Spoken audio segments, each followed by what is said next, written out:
Hello guys, myself Shreya Mandal. I secured All India Rank 4 and SC Rank 1 in ICR AICE SRF for PhD, and I provisionally got admission in the Division of Biochemistry in IRI, New Delhi. And I also secured All India Rank 13 and SC Rank 1 and got admitted in the Division of Biochemistry in IRI through ICR AIEEA PG for JRF. सो आज मैं आई हूँ basically मेरा preparation strategy जो था JRF के लिए। मैं अलग से SRF के लिए भी वीडियो बनाऊंगी और एक वीडियो बनाऊंगी जो फ्रिक्वेंटली आस्क्ड कॉन्सेप्ट होता है जितने भी सारे कंपैरेटिव एग्जाम्स के में। Here I repeat, frequently asked concept not questions. ये ख्याल कभी भी ना रखे कि क्वेश्चंस रिपीट होगा, नहीं। तो इसके लिए I would recommend you can subscribe to this channel and hit the notification bell icon so that you can get the latest updates related to any competitive exams related to agriculture and other allied sectors. So JRF junior research fellowship है और ICR is a council managing the research and education of agriculture and allied sectors. ICR हर साल exam conduct करते हैं for UG, PG and PhD। NTA exam को लेते हैं और ये CBT बेस्ड एग्ज़ाम है। नोटिफिकेशन रजिस्ट्रेशन एग्ज़ाम का होता है करीब मार्च अप्रैल मई तक आ जाता है और एग्ज़ाम होता है मई एंड और जून में। तो if you subscribe to this channel I will definitely ensure that you will get all the relevant informations and updates regarding these exams. So JRF exam के लिए अगर ये क्वेश्चन आता है कि मेरे भी दिमाग में आता है why I should prepare for ICAR JRF, सो मैं ये बोलूँगी आप मास्टर्स करने का भी एक स्कोप आप लोग को मिलता है, उसके साथ आप पढ़ाई भी कर रहे हो, उसके बाद फेलोशिप भी, and the amount is 12,640 per month आप लोगों को मिलता है। NTS एन अमाउंट ऑफ 5,000 आपको मिलेगा। तो आप पढ़ाई भी कर रहे हो, आपका ड्रीम भी आपको मिल रहा है, आपको ड्रीम भी सक्सेसफुल हो रहा है, आपके पास थोड़ा फेलोशिप भी मिल रहा है। और आप लोग को पता भी होगा कि JRF के थ्रू इंडिया की जितने भी सारे रेप्यूटेड एग्रीकल्चरल यूनिवर्सिटीज़ है, if you want to pursue masters degree, आप लोग एलिजिबल हो जाते हो, डायरेक्ट एडमिशन आप लोगों का हो जाता है उसी यूनिवर्सिटीज़ में। और अलग से जो JRF सीट्स होता है उसमें NTS के थ्रू NTS फेलोशिप 5,000 में आपको मिलता है। तो ये भी होता है कि इसके बाद क्या करना है मास्टर्स डिग्री के बाद। अगर मास्टर्स डिग्री हो जाए, if you want to be ARS scientist और if you want to do further post doc, और अगर आप दूसरे भी एग्ज़ाम्स के लिए ICAR के बहुत सारे अदर्स एग्ज़ाम भी होता है, आप कर सकते हो। अगर AP पे अभी तो PhD मैंडेटरी हो गया है, तो अगर आप लोगों का ऐसा कोई ड्रीम है कि इसी फील्ड में मैं जाऊंगी, तो you can surely do the masters degree. And from this if you do the master degree from this reputed agriculture universities, आप लोगों को एक गुड पब्लिकेशंस मिलते हैं, एक्सपोजर मिलता है एक अच्छे से। तो आप बाद में आपको फ्यूचर में थोड़ा बूस्टअप मिलेगा, आपको मोटिवेशन, थोड़ा कॉन्फिडेंस आप लोगों को मिलेगा। बुक के लिए मैं बोलूँगी कि बायोकेमिस्ट्री के लिए Lehninger is a fundamental book, but हाँ इसका बुक का थोड़ा अंडरस्टैंडिंग थोड़ा डिफ़िकल्ट है, तो आप लोगों को थोड़ा स्टडीली पढ़ना पड़ेगा, तो आपका खुद का नोट बनाना पड़ेगा। और beside from biochemistry Leninger, you can also refer instant notes for biochemistry, and for plant physiology it is VKGen, very basic, very important book, and first chapter to last chapter आपको अच्छे से पढ़ना पड़ेगा। And why I am recommending this book कि आप chapter finish करने के बाद उसका चैप्टर के एंड में कुछ क्वेश्चंस भी रहता है ऑब्जेक्टिव टाइप, क्योंकि ICAR का जो क्वेश्चंस होता है वो MCQ base objective type question आता है। टोटल 150 होता है और 10 क्वेश्चंस होते हैं क्रॉस मैचिंग, और टोटल 650 मार्क्स का क्वेश्चन होता है। तो अगर आप ये इसका मतलब प्रैक्टिस करते रहोगे तो आपका टाइम मैनेजमेंट में भी होगा, इजी होगा, और थोड़ा आपके एक्यूरेसी भी आएगा, क्योंकि नेगेटिव मार्किंग भी रहता है इस एग्ज़ाम में।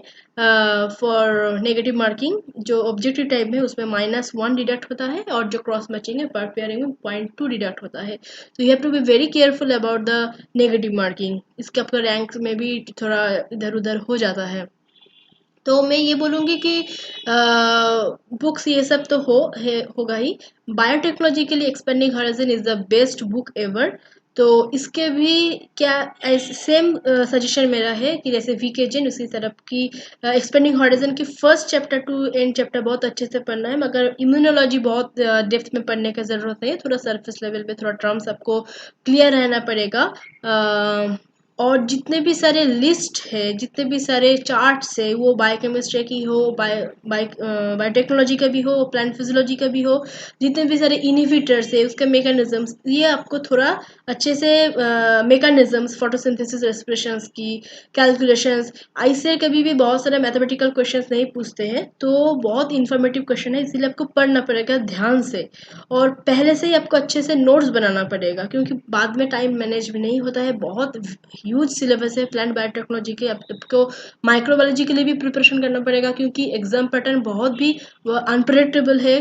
कौन सी साल कौन से सब्जेक्ट से ज़्यादा क्वेश्चन आ जाए कोई भी किसी को नहीं बोल सकता, प्रेडिक्ट नहीं कर सकता है, एक्यूरेटली तो नहीं कर सकता, मैं ये बोलूँगी। माइक्रोलॉजी के लिए मैं रिकमेंड करूँगी पिल्जर इज़ सफिशिएंट। आपको जो structure of biochemistry, structure of bacteria, virus, जो इंडस्ट्रियल माइक्रोबायोलॉजी, फिर माइक्रोस्कोपी, स्टेरिलाइजेशन, पेस्टराइजेशन, उसका techniques, physical treatment, chemical treatment, ये सब आप लोगों को थोड़ा अच्छे से आना तो पड़ेगा। माइक्रोलॉजी बहुत सारे एग्जांपल्स पे रहता है, तो उसका उसका भी जो लिस्ट है उसका अच्छे से पढ़ना पड़ेगा।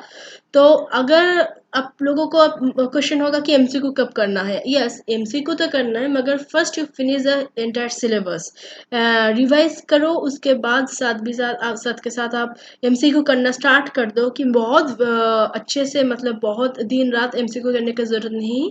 आपको हफ्ते में रिवीजन और एमसीक्यूज का आप एक डेट सिलेक्ट कर लो जी, इसी दिन में मैं करूँगी एमसीक्यू, उसके 2 दिन में करूँगी रिवीजन, और 3 दिन करूँगी रिवीजन, और 2 दिन एक्स्ट्रा नया कुछ पढ़ूंगी। मगर हाँ, ज़्यादा नया कुछ पढ़ने की ज़रूरत ही नहीं है। मैं बोलूँगी कि आईसीआर के वेबसाइट में जाओ, वहाँ से जो सिलेबस है उसको प्रिंट आउट, डाउनलोड करके प्रिंट आउट कर लो, और जो भी टर्म्स वर्ड है सिलेबस में आप उसी को फॉलो करो, वर्ड बाय वर्ड फॉलो करो, टिक मार दो कौन सा आपको हो रहा है, कोई भी कुछ भी लेफ्ट नहीं करना चाहिए आप लोगों को।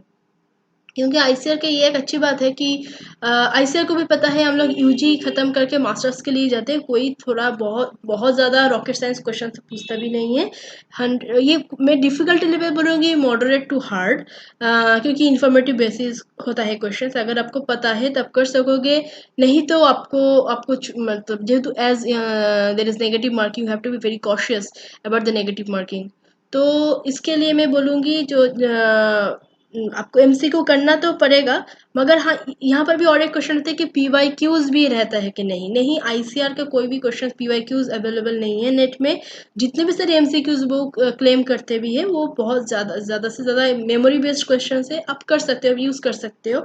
मैं इसको बहुत ज़्यादा नहीं किया था। विशाल पब्लिकेशंस का एक है वो बुक में, कोई भी बुक आप आपका यूजी का भी कोई भी बुक ले लो आप लाइब्रेरी में जाके प्रैक्टिस करो थॉरोली। मगर हाँ, जो भी क्वेश्चन आपको नहीं मिल रहा है, बहुत आपका 4 साल में यूजी के बाहर से जो भी क्वेश्चन आ रहा है, मैं बोलूँगी ज़्यादा टाइम उस पर वेस्ट मत करो। आपका यूजी का जो सेमेस्टर वाइज पढ़ रहे हो ना, उसका नोट्स आप आपके पास अच्छे से रख दो, अच्छे से पढ़ाई करो। अगर सेमेस्टर की पढ़ाई आपको अच्छे से होगा तो वहाँ पर ही आपका जनरल एग्रीकल्चर कवर हो जाएगा, और बाद में प्लांट बायोटेक्नोलॉजी मॉड्यूल में ज़्यादा जनरल एग्रीकल्चर का क्वेश्चन भी नहीं आता है, मैक्सिमम 8 to 10। और उसमें भी मैं बोल सकती हूँ कि जो लेटेस्ट रहता है कि वर्ल्ड फूड प्राइज़ का कौन विनर है, कौन अवॉर्डेड हुआ है, नोबेल प्राइज़ का नोबेल प्राइज़ अवॉर्डी कौन है, ये सब क्वेश्चंस।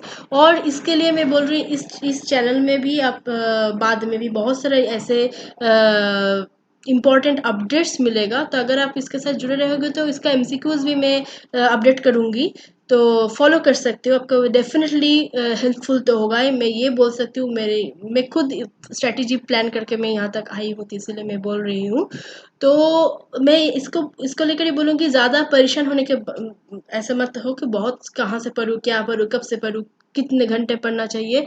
आपके पास जो भी है यूजी का, जितने भी सारे स्टडी मटेरियल्स है, आपका खुद यूनिवर्सिटीज़ का टीएनए में भी बहुत सारा नोट्स मिलता है, जो स्टैंडर्ड बुक है उसको अच्छे से पढ़ो, उसको रिवाइज करो, और उसके हिसाब से क्वेश्चंस आ जाएगा, मगर आपको कॉन्सेप्ट थोड़ा क्लियर करना पड़ेगा कि कैसे क्या हो रहा है, क्यों हो रहा है, as it is biochemistry, biotechnology सब में। और माइक्रोबायोलॉजी में बहुत सारे एग्जांपल्स है, उसका आपको अच्छे से उसको मगअप करना ही पड़ेगा, मगर हाँ, don't go for mugging up everything, you will miss everything. So मैं बोलूँगी कि जितने हो सकेगा मगिंग अप भी करना पड़ेगा और आपको कॉन्सेप्ट भी क्लियर करना पड़ेगा। और आइसर यही चाहते हैं कि आपका थोड़ा बेसिक जो है वो स्ट्रांग रहे, जैसे क्योंकि मास्टर्स डिग्री, बीएससी और पीएचडी के लिए एक एडजंक्ट कोर्स हो, ये आपको अच्छे से करना पड़ेगा। तो इसीलिए मैं बोलूँगी ज़्यादा परेशान मत हो, इस चैनल को सब्सक्राइब करके रखो। फ्यूचर में बहुत सारा अपडेट रहेगा। तो आज के लिए इतना ही। Stay blessed. बाय।